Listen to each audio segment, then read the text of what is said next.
San Diego, your boys from the green team are back. It's October. I can't believe, by the way, this is one of my favorite months of the whole, like, super legit, right? Yeah. Maybe isn't the most, like, high-flying, falutin', high-wire, circus tent with the explosions in the air for real estate month, but, like, from just being alive and being in San Diego and the fact that there's no snow on the ground, right? Yeah. You get a little nip to the air. Anyway, this is a very interesting moment right now, real estate-wise, because we're moving into the election. Yeah. And then we have that little, like epoch of time, which is like no man's land. It's like the lame duck before the next year Tweeners pops. between summer and holiday season. Yeah. Hundos. And also, right, economy, rates, all that stuff. So, gang, we've got some numbers, and there's two in here that I think are probably going to predict the next 12 months. Yeah, and I love the idea of looking at these numbers from a cyclical point of view and where the trends are headed, as well as the financing. So two cool programs.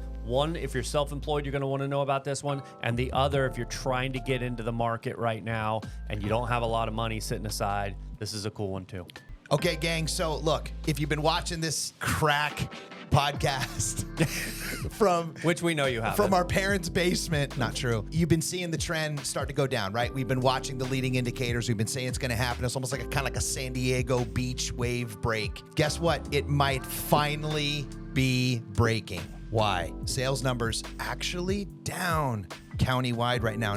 It's almost kind of flat, but interesting that it's down. Why?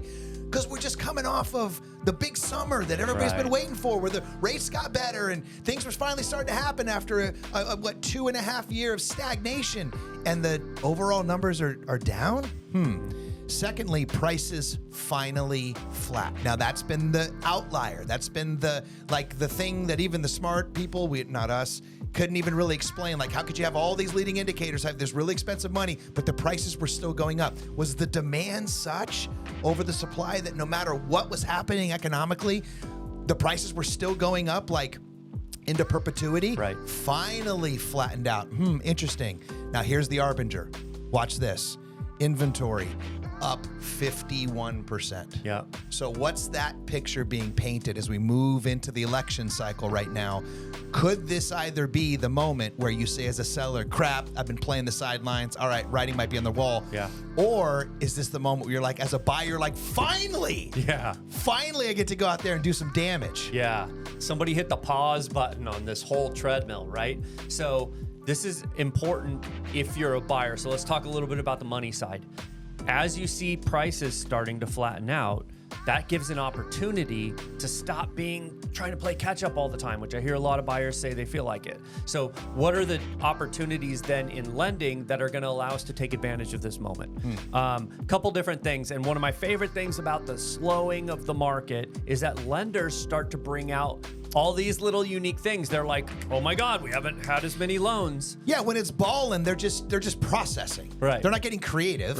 Right. And so now they're like, hey, wait a minute, things are slowing down. Right. What can we do to drive new business? So one of my favorite things, in San Diego, there's a ton of self-employed folks. Yep. We help self-employed people all the time. One of the challenges historically is lenders would want to see you doing your self-employed work for at least 2 years. Of course. So they can see a trend. It's a higher risk. Yeah. It's not W-2. They need to make sure that your confectionery, cart, that you push along the beach is going to make it. Yeah.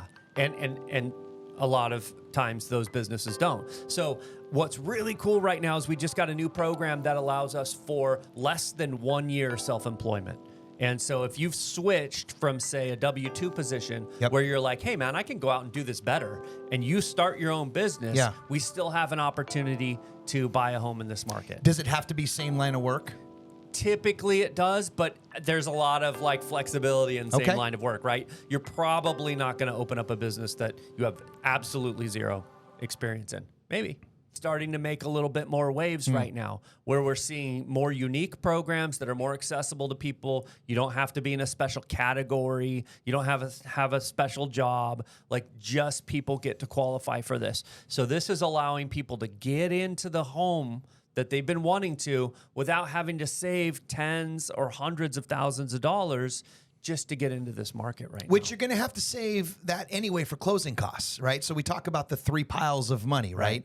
You got to save for the down payment typically, and you've got your closing costs, which minimum 1%, sometimes 2% if you're doing inbounds, right? That's no small chunk of change when you're looking at these median numbers, right? And then you got your moving costs. Yep. So you're already having to save no matter what. Agreed. And so with these new products coming out and many others that we're not going to cover today, it really gives an opportunity to those who've been standing on the sideline, waiting for their moment. Maybe this is some of the signs between those numbers and some of these new programs that are coming out, an opportunity to jump in.